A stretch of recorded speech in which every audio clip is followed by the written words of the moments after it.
Bonsoir à tous. À la une de ce journal, une république de faussaires démasqués en pleine élection au Conseil national de la jeunesse du Cameroun, des fraudes inédites sur l'âge de certains candidats, des irrégularités observées lors d'un scrutin houleux qui a duré tout un week-end à Yaoundé. C'est l'enquête du 20h ce lundi.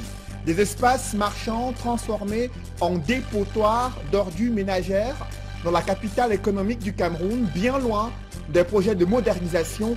Ces différents marchés de la ville de Douala concentrent à eux tout seuls toute la problématique de la gouvernance locale dans la ville de Douala entre les communautés urbaines et les communes d'arrondissement qui doivent gérer les espaces marchands au moment où les grandes surfaces ne cessent de plus en plus d'attirer des Camerounais friands de nouveaux espaces pour pouvoir effectuer les marchés. Vous écouterez dans ce journal la colère des commerçants qui déplorent l'insalubrité criarde dans les espaces marchands de la capitale économique du Cameroun.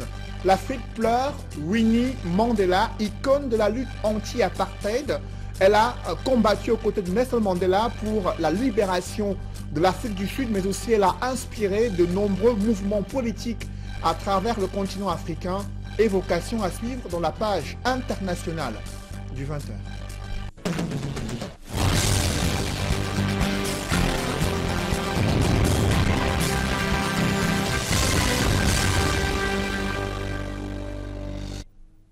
Merci de suivre cette édition complète de l'information sur Equinox Télévision.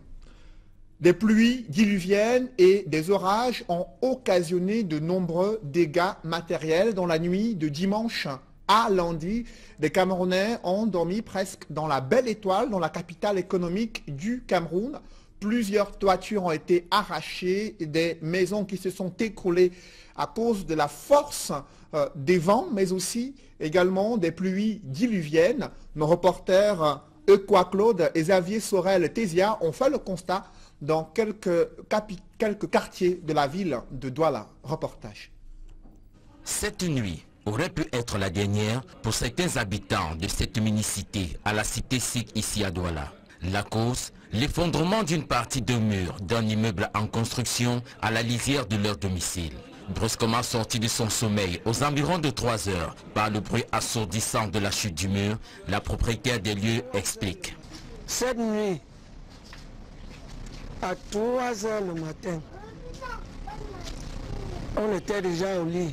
On entend le vent. La pluie a commencé un peu, mais le vent est revenu. C'est comme si on ne comprend pas. Tous les enfants se levés. Nous, on a vu comment nous mis. Ça vient vers nous comme les enfants crient. Les enfants crient. J'entends derrière ici là, boum. On a eu peur. Les enfants pleuraient ici derrière. Les gens bavardaient. Je sors regarder la maison maintenant que ça a tout descendu comme ça. Veuve Sadifo aurait, à plus d'une reprise, fait appel à l'autorité la plus proche, mais dont les interventions sont restées infructueuses. Depuis qu'on a commencé à construire la maison là, tous les jours je suis chez le chef de quartier, je parle le problème. Le quartier vient aussi parler. Personne ne vient pas, personne n'agit pas jusqu'à aujourd'hui. Voilà le résultat. Le résultat, c'est le bilan constitué des toitures détruites, des effets à la merci des intempéries et surtout le petit Kembon Henry James, âgé de 2 ans, qui avait été admis à l'hôpital protestant puis transféré à l'hôpital La Quintini. Le nommé Jimmy Azini, âgé de 50 ans, a malheureusement succombé quelques heures après son admission à l'hôpital La Quintini. Le commandant de la brigade 2, Andokpat, qui a effectué une descente sur les lieux, dresse ici le premier bilan. Pendant qu'il pleuvait, la patrouille m'a réveillé pour me dire qu'il y avait un sinistre ici à Bépé-Cité. Je suis venu rapidement. Nous avons trouvé que les voisins étaient déjà en train d'évacuer les blessés à l'hôpital. C'est cet immeuble derrière moi, en construction, qui a déversé ses murs sur les maisons en contrebas. Tous les murs qui sont tombés là, les fers qui ont été utilisés pour monter ces murs ne sont pas des fers appropriés. Si la qualité du matériel est remise en cause dans ce cas, À quelques encablures de là, toujours à la cité SIC, c'est d'un pluie accompagné d'un vent impétueux qui n'ont pas caressé dans le sens du poil une librairie dont les propriétaires sont forcés au déménagement. Il en est de même pour le bureau de perception situé à Akwa qui a subi la fureur du vent. Malgré tout, les employés ont vaqué à leurs tâches quotidiennes pendant que certains jouaient aux agents d'entretien. Et cette pluie diluvienne a rendu certains espaces marchands impraticables dans la capitale économique du Cameroun. Vous l'avez vous-même observé entre le marché central de Douala, le marché Dakar ou d'autres espaces marchands disséminés à travers la ville de Douala. Ces espaces marchands sont transformés en dépotoirs d'ordures ménagères. Pourtant, les commerçants y vendent des produits vivriers. Du coup, il y a de sérieuses menaces sur la santé des Camerounais qui consomment ces produits vivriers. Les commerçants sont en colère, hein. Ils dénoncent l'abandon de la part des autorités locales, lesquelles déplorent le manque de moyens pour assurer les projets de modernisation des espaces marchands dans la capitale économique du Cameroun. François Dikoumé et Kediara. Voici le visage que présentent la plupart des marchés du Cameroun. Insalubrité, promiscuité, un véritable danger pour la population qui, sans souci d'hygiène, n'hésite pas à acheter la marchandise exposée des fois à même le sol, dont la boue. Au marché de la gare, en Koulouloun, dans l'arrondissement de Douala 2, on s'est habitué à cette réalité. Salut, on va faire comment? Le matin, on vient de voir, nous sommes obligés d'enlever d'abord la saleté, mettre-le là-bas avant de s'asseoir. Parfois ici est bloqué, il n'y a pas de route. L'eau de javel avant de s'asseoir, au moins comme ça. Ici, les commerçants cohabitent au quotidien avec la saleté et la maladie. D'ailleurs, les tas d'immondices déposés ça et là servent de comptoir pour les uns et même de point de restauration pour les plus effrontés. Vous savez aussi que les commerçants sont très têtus. Nous ne pouvons vous dire combien de fois nous avons demandé aux gens de ne pas étaler par terre.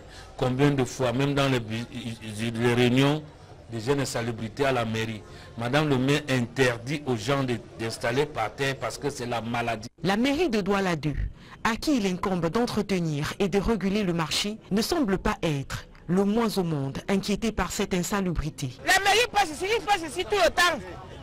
Matin, midi, soir, ils sont là. Même le registre est là. Si on ne paye pas la quitte, vous ne voyez pas, ils ont déjà mis 100 francs, on va payer.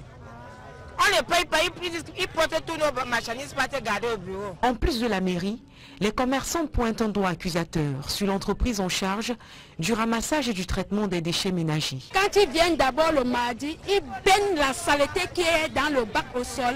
Ils partent un peu partout. Ils portent la saleté, ils déchargent de l'intérieur jusqu'à l'extérieur, jusqu'au goudron. Et ceci fait que, vous voyez, c'est inondé.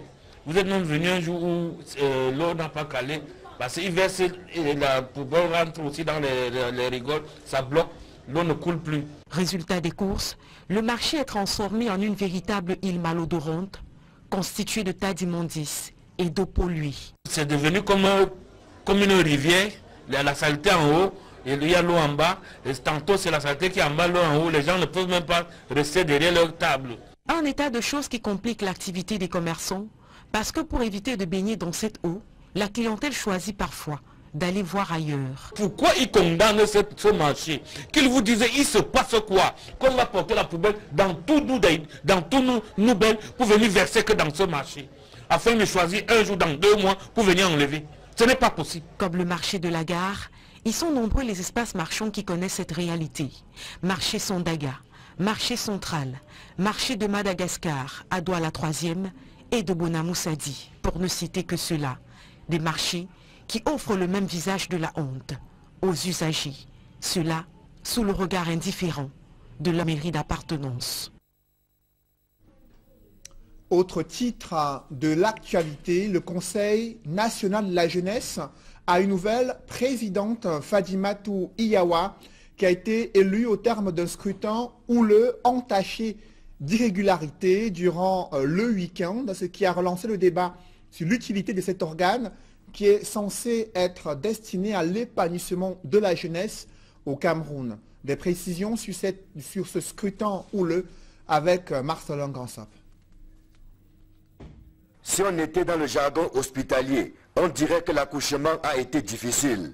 Celui qui a débouché sur l'élection de Fadimatou Iyawa à la présidence du bureau exécutif du Conseil national de la jeunesse du Cameroun. Prévu pour une journée, il a finalement fallu 48 heures pour que cette assemblée générale élective rende son verdict. Au milieu de la nuit de dimanche à lundi, alors que la plupart des délégués étaient à bout de souffle, c'est que cette élection a été émaillée de beaucoup de scandales et pratiques peu orthodoxes qui n'ont pas leur place dans un jeu qui se veut démocratique.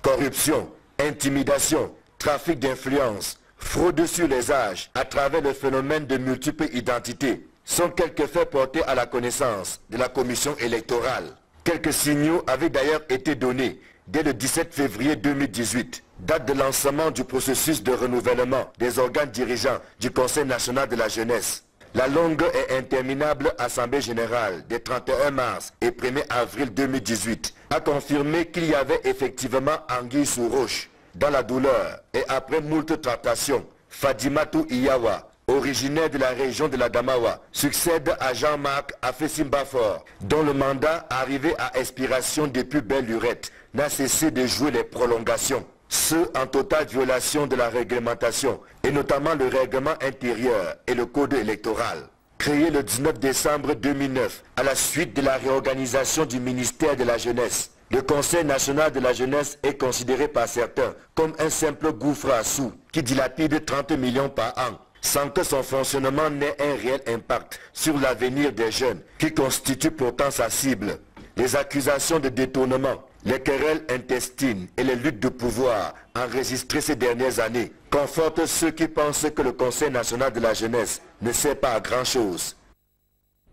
En pleine élection au Conseil national de la jeunesse, une république de faussaires a été démasquée, des fraudes inédites sur l'âge de certains candidats, des irrégularités criardes qui ont jeté le discrédit sur ce scrutin houleux qui a duré tout un week-end du côté de Yaoundé. Des précisions avec Joël Essengue et Marcelin Gansop. C'est à coup sûr le plus gros scandale visible de l'élection de Fadimatou Iyawa à la tête du Conseil national de la jeunesse que l'on apprenne que certains candidats avaient plusieurs identités. Cela fait réfléchir plus d'un sur l'image que cette jeunesse veut projeter. Pour comprendre la gravité du phénomène, il faut se référer à la décision prise dans l'urgence et en pleine assemblée générale élective par le ministre de la Jeunesse et de l'Éducation civique. Il ressort de cette décision que 4 délégués du centre, de l'Est, du Nord-Ouest et du Sud ont été pris en flagrant délit de possession de plusieurs dates de naissance. Parmi eux, le candidat du centre, Mengue Olama Eli, qui détient à lui seul pas moins de 4 identités. Il est né en même temps, en 1979, en 83, en 84, puis en 87. C'était tellement flagrant pour lui et pour les 3 autres délégués que Mounouna Futsu n'avait pas d'autre choix que de les exclure du jeu électoral.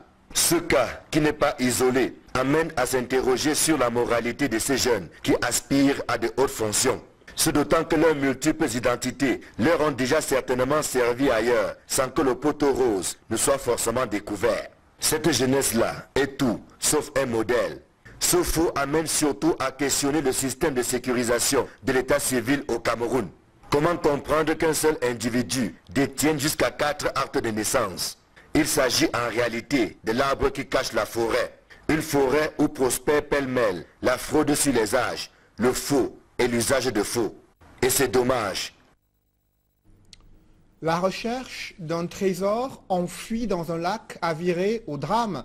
La scène s'est déroulée dans le Nyong-Ekele, un orpailleur qui a plongé au fond d'un lac dans le but de pouvoir extraire de l'or, n'a pas pu remonter à la suite d'un certain nombre de problèmes techniques. Il a fallu près de 20 heures pour mener l'opération de sauvetage. Finalement, c'est son corps qui a pu être ramené à la surface sans vie. Des précisions avec Joël Niem et Gladys Sidi. L'exploitation artisanale de l'or qui se fait de manière illégale dans le département du Nyong-Ekele n'est pas sans conséquence. Un homme a payé de sa vie alors qu'il avait plongé dans un lac pour rechercher le précieux métal. Une vingtaine d'orpailleurs ont été mobilisés pour accentuer les fouilles dans le lac. Au bout de plusieurs heures, son corps a été retrouvé enfui dans les tréfonds du lac, coincé sous un arbre. Bon, nous avons eu un drame là, il y a un de nos confrères qui s'est jeté dans l'eau, après il a disparu. Bon, on a commencé à le fouiller d'abord hier, et ce matin, on l'a retrouvé. Mais pour vous dire, c'était pas facile parce qu'il était vraiment enfoncé dans les éclous d'eau. Il y avait le sable mouvant et accompagné de la boue. Et un arbre qui était sur nous parce qu'il était presque assis dans les fonds d'eau. Donc on a fait notre possible, on a utilisé les moteurs au final. Et il a pu sortir. Et nous sommes allés à la morgue. Mais vrai, c'était pas facile. L'exploitation illégale de l'or prospère dans le Nyong-Ekele. Pourtant, l'activité qui n'est pas encadrée a été interdite par le délégué départemental des mines. Une mesure qui ne semble pas dissuader les empailleurs qui creusent et ne laissent nulle place où la main ne passe et repasse.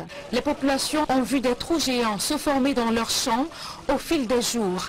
Et les multiples plaintes adressées aux autorités locales n'ont pas produit de changement. Avec ce cas de décès enregistré, la nécessité d'encadrer cette activité florissante se pose plus que jamais.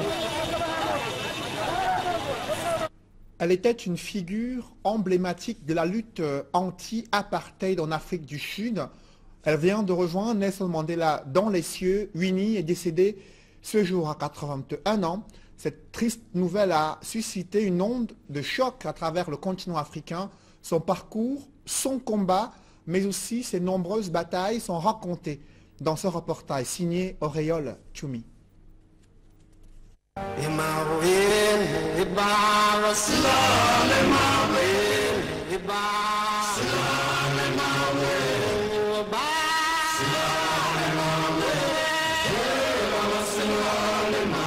C'est avec une grande tristesse que nous informons le public que Mme Winnie Madikizela Mandela est décédée à l'hôpital Mel Park de Johannesburg. C'est la déclaration de Victor Lamini qui officialise le décès de la femme la plus célèbre d'Afrique du Sud au XXe siècle. Sa rencontre avec Nelson Mandela remonte à 1957. Nelson était un jeune avocat dédié aux questions raciales.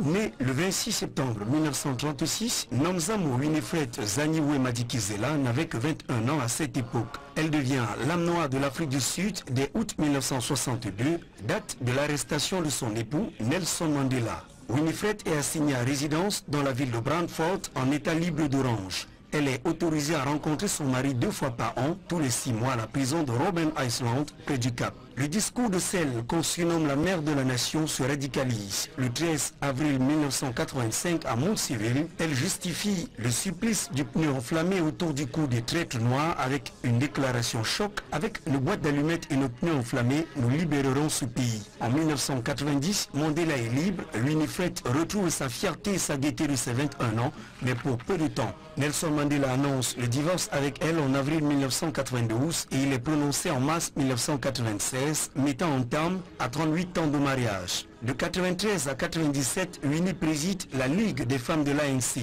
En 1994, elle est vice-ministre des Arts, de la Culture, de la Science et des Technologies dans le premier gouvernement post-apartheid.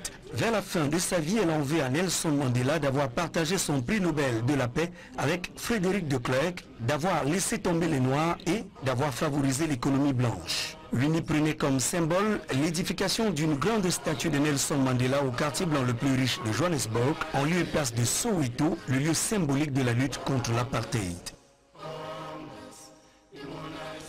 Une autre figure historique du football africain s'en est allée. C'est un champion sur le plan continental, ancien lion indomptable. Onana Elundu Eli est mort ce lundi à 67 ans de suite de maladie à Yaoundé, ancien joueur de Santos Dokala, de Canon de Yaoundé et fédéral de Fumbane. Il a connu ses heures de gloire en participant à la Coupe du Monde Espagne 82. Également, il a remporté la CAN Abidjan 84 avec les Lions indomptables, rebaptisé Panka par le sultan roi des Bamoun en signe de reconnaissance pour ses performances au sein du club fédéral de Fumbane. Onana Elundu Eli a dû terminer sa carrière en gagnant une Coupe du Cameroun en 1983 et un titre de champion en 1985 avec Canon de Yaoundé. Après sa carrière de footballeur, il a été complètement oublié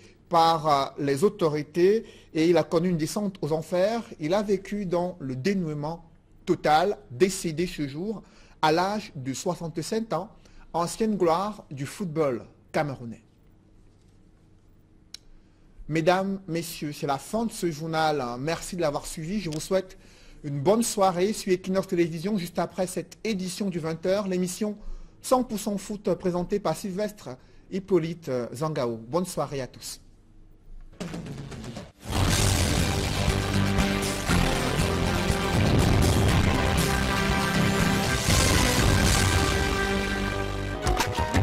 Mesdames et messieurs, bonsoir.